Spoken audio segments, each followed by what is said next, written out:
Are you terrified of the idea of your water breaking in public or not being able to reach your birth location in time? You're about to learn exactly what to do when your water breaks without panicking, starting now.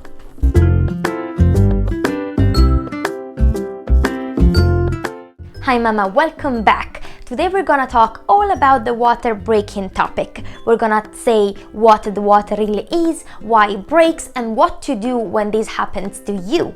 My name is Ilenia. I've been a midwife for the past 6 years, helping women during their pregnancy, birth, and postpartum journey. I wanted to make you feel empowered about this topic because I find it causing a lot of distress and anxiety around, when really there is nothing much to worry about when the water breaks if you know the skills that I'm gonna give you today. My water just broke is really a colloquial way to say that you just had a rupture of membranes. In fact, the baby in the uterus is surrounded by this sac composed by 2 layers of membranes, the amnio and the chorion. And this sac protects the baby during the intrauterine life from gravity, hurt, allows fetal growth, allows the cord to float around freely. This is what an amniotic sac might look like. It's actually like a bag that surrounds the baby. When we get closer to the end of the pregnancy, we actually see a reduction of the amniotic fluid. So baby is allowed to move even more freely at the beginning, in the second trimester, at the beginning of the third trimester, so that the things that we were saying before, the promotion of the movements, the bone growth, and everything else, it is even more enhanced and promoted by the amount of fluid that baby has around. When the water breaks, they really can break into different points, and here we have the 2 different type of breaking. One is called the low breaking because it really breaks the anterior sac that is in front of the baby's head, and here you have the typical apocalyptic gush that is clear and obviously linked to the water sac, the amniotic sac releasing. Or they can break even at a higher point of the uterus, causing something called the high leakage, because you really perceive a trickle that kind of stops and goes according to what you're doing during the day. So the second case can be a little bit harder to understand. So what to do when the water breaks but you're not really sure? If you feel that you kind of wet yourself but you're not sure if it is urine, because it might be in the last weeks of pregnancy, it can be quite common to lose a bit of urine. Do this: go to the toilet and empty your bladder completely. Put a panty liner or a pad and lay down for the next 30 minutes, an hour. If it is water, the minute you stand up, you'll feel another little trickle coming out. This is because the water will keep coming, will keep going until the baby is delivered, and this will be collected in like a little pool in your vaginal wall, so that when you stand up, you'll actually feel it. So make sure you record the first time you saw the first trickle, and then consider that your water broke from there.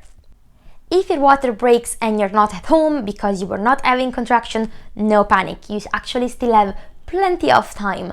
You are gonna be a little bit embarrassed probably, but there is nothing to worry about. Just finish to do your things and go home to prepare yourself to go to the hospital later on. It's actually quite rare that the water breaks with no absolute sign and no contractions whatsoever.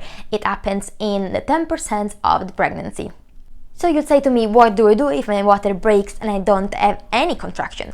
Well, good news is that of the 10% of the women that experience the water breaking without contractions, 80% will go into labor in the next 48 hours. So most of the places now allow you to wait for your labor to start spontaneously, because contractions are highly likely to be just around the corner when your water breaks.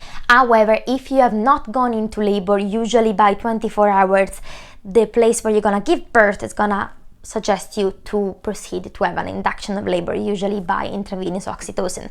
This is because the door that was protecting baby up to that moment is now open, and we know that that leads to higher chance of infections. So what they're trying to do is kind of like to shorten the amount of time that your baby is exposed without the protection of the bag of water that was protecting baby before from the surrounding world and from the bacteria that are possibly likely to come up from your vagina. Depending also from when you're gonna give birth and the policy adopted in that place, you are probably gonna be offered an intravenous antibiotic. When your water is gone for a long time, in fact, you are more exposed to what is called chorioamnionitis, which is an infection that can happen in the membranes that leads to possibly you having temperature, you feeling a little bit unwell, your baby's heart rate to go a little bit fast, and you might require more intervention. So there is always pros and cons to balance when your water breaks and there is no sign of labor in your case. But what to do really when your water breaks? Now, disclaimer, if you're watching this video and you're less than 37 weeks and your water breaks, I highly recommend you to go straight away in the hospital. This is because you have the higher chances to go in preterm labor. Your baby is likely to be small, to having more waters, maybe also being breech, because that's the position they are when they're not term. So you actually have more risk factors for preterm labor and complications such as cord prolapses. Now, the cord prolapse is a very dangerous complication that can happen when the cord moves from the amniotic sac into the vaginal canal or outside. Its incidence is actually way more higher in babies that are preterm compared to babies that are term. But again, if you don't meet the criteria, if you're not 37 weeks, then go straight away in the hospital. If you're 37 weeks or above and you are having a low-risk pregnancy and you know that your baby is cephalic, you can definitely take your time before going to the hospital if you meet certain criteria. If your water is clear, the amniotic fluid is kind of transparent. It might be a little bit pinkish because when the water breaks, it might break with it a little bit of capillaries or vessels that are in the cervix, and so it might be a little bit tinged with a pink color. But if you see bright red or if you see meconium, then go straight away in the hospital. If you're gushing bright red blood, in fact, the bleeding can be probably linked with something going on with your placenta. If you see greenish water, usually these indicate that your baby has done the first poop, that it's called meconium. Now, usually there is nothing to worry about also in that case, but you want to be sure that your baby is alright with that. Meconium is also more likely to be seen in pregnancies past the 40 weeks. So it's something to take in consideration if you're post-term and you see meconium. But regardless what gestation you are, meconium always requires attention. The odor of the amniotic fluid again should be kind of neutral. It might be a little bit sweet, but if it smells bad or if there is just something not right with the odor of the amniotic fluid, then go straight away in the hospital. The quantity of the amniotic fluid as well needs to be taken in consideration. If it is a trickle, you don't expect to have it a lot, but if you continuously lose pools and pools of waters, then you might need to go a little bit quicker in the hospital just to make sure that baby is not completely running out of the water and that the cord is not being broad here and there when the water actually gushes out. But otherwise, even if you wet the floor, it actually might look even more than it is because it comes out with such a pressure that it looks like you're floating the floor, but it's actually not much.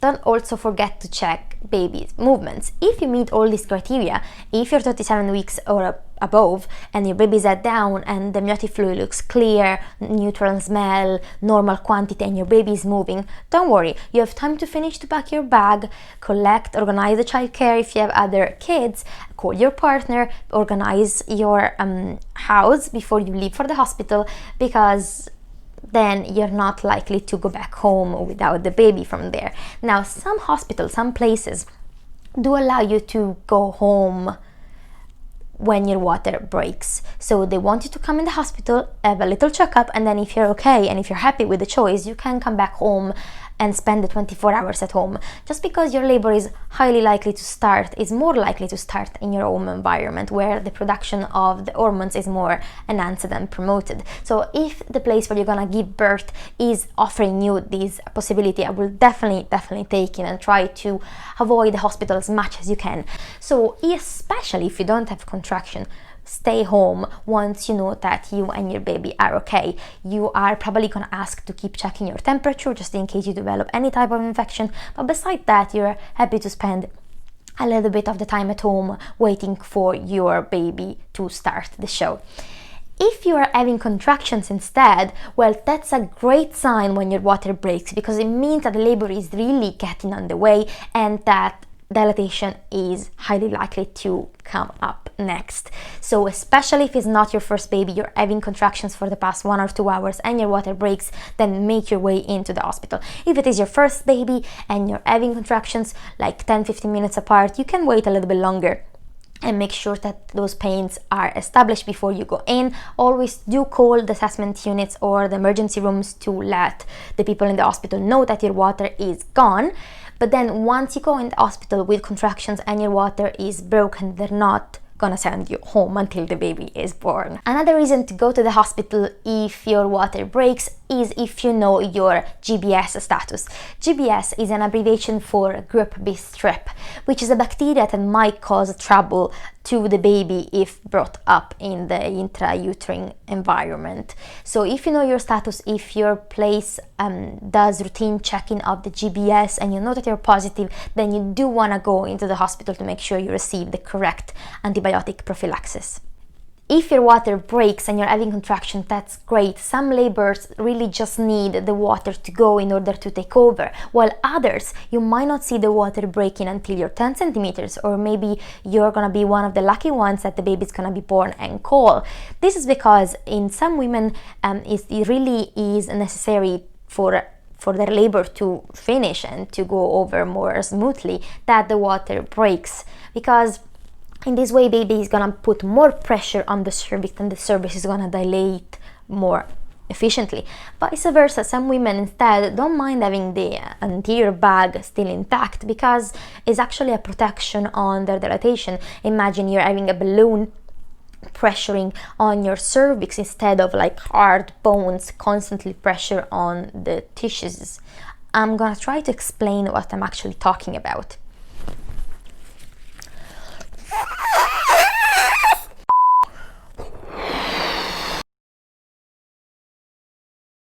So imagine that this is the amniotic sac, the pink one, and our lovely shoe bag is the uterus.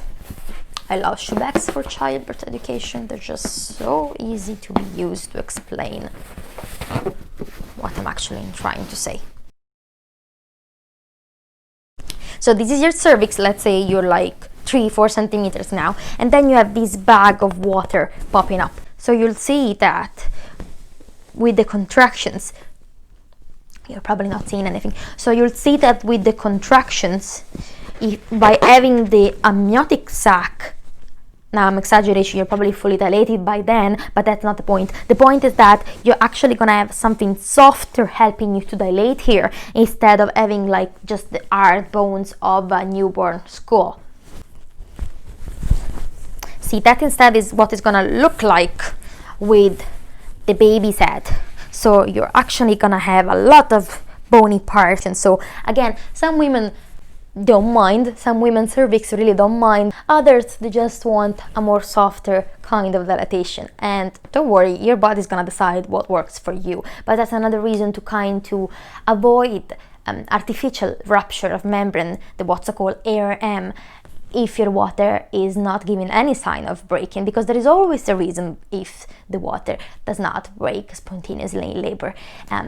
Baby that do not break the water, the amniotic sac, in fact, they're still kind of using that extra floating in order to engage better or to change position. You don't know what they're doing inside, but there is always a reason if the water is not broken and your labor is progressing perfectly. There is nothing to do. You don't need to accelerate the labor by breaking the water.